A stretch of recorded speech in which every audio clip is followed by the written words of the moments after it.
everyone, welcome to Lectures by Aparna. This is the part 2 video of types of BJT biasing circuits. If you would like to watch part 1 of this video, I will give its link in the description box. So in part 1 video, we have discussed about one type of biasing given to BJT circuit, that is fixed bias circuit. Fixed bias circuit. In today's video, we will discuss about another type of biasing, that is collector to base biasing.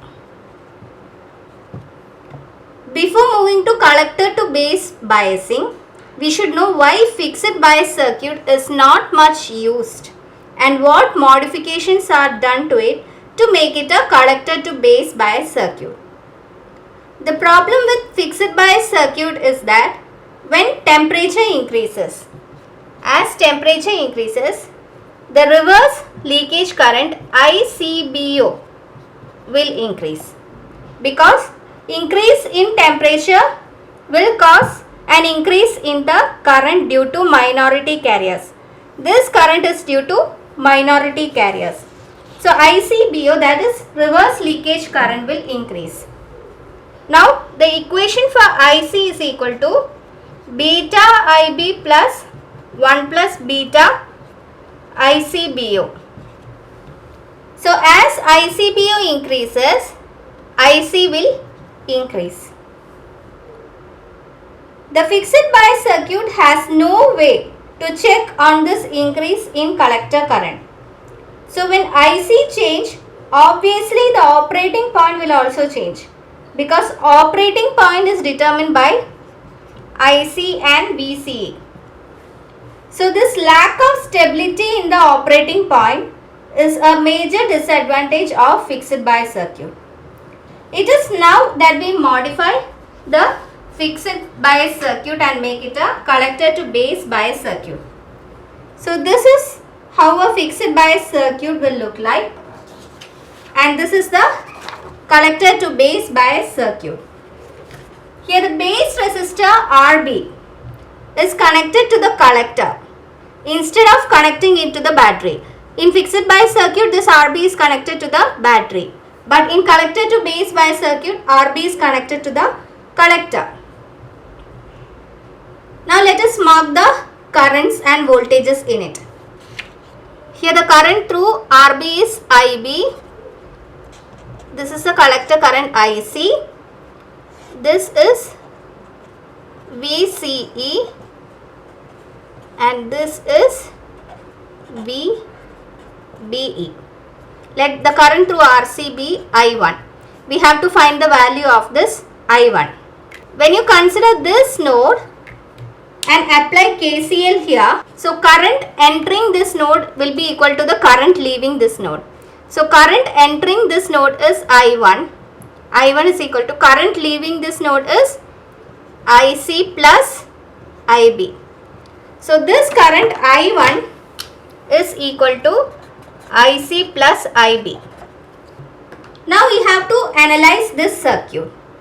For that, let us write the loop equations for the input side and the output side. First consider the input side. So VCC is actually like this, that is, a positive potential is connected to RC. So let us start our analysis.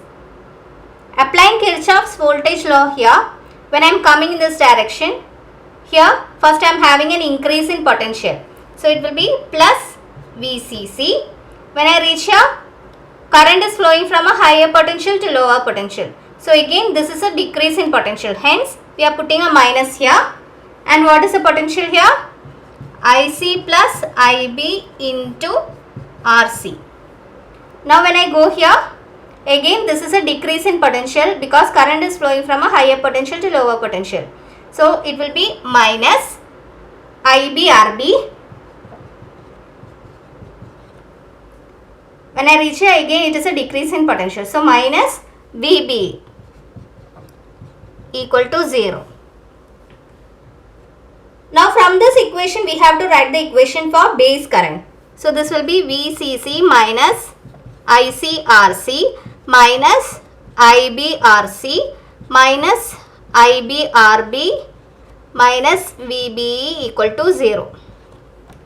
Now I am taking these two terms on the other side. So it will be IB into RC plus RB equal to VCC minus ICRC minus VBE. Therefore, IB is equal to VCC minus ICRC minus VBE divided by RC plus RB. Let this be equation 1. So at the input side we got IB. Now consider the output side. It will be like this. We are applying KVL here. So KVL says that the algebraic sum of voltages in a loop will be equal to 0. So starting from here, plus VCC because it is an increase in potential. Here it is a decrease in potential because current is flowing from higher potential to lower potential. Hence minus IC plus IB into RC minus VCE is equal to 0. Now from this I can write VCC equal to VCE plus IC plus IB into RC. Let this be equation 2. Now substitute equation 2 in equation 1. We can write it as IB is equal to, for VCC I have to substitute this. So VCE plus IC plus IB into RC minus ICRC minus VBE divided by RC plus RB. IB is equal to VCE plus ICRC plus IBRC minus ICRC minus VBE divided by RC plus RB. This term will cancel. I am taking this RC and RB here. So it will be IB RC plus IB RB is equal to VCE plus IB RC minus VB. IB RC will get cancelled.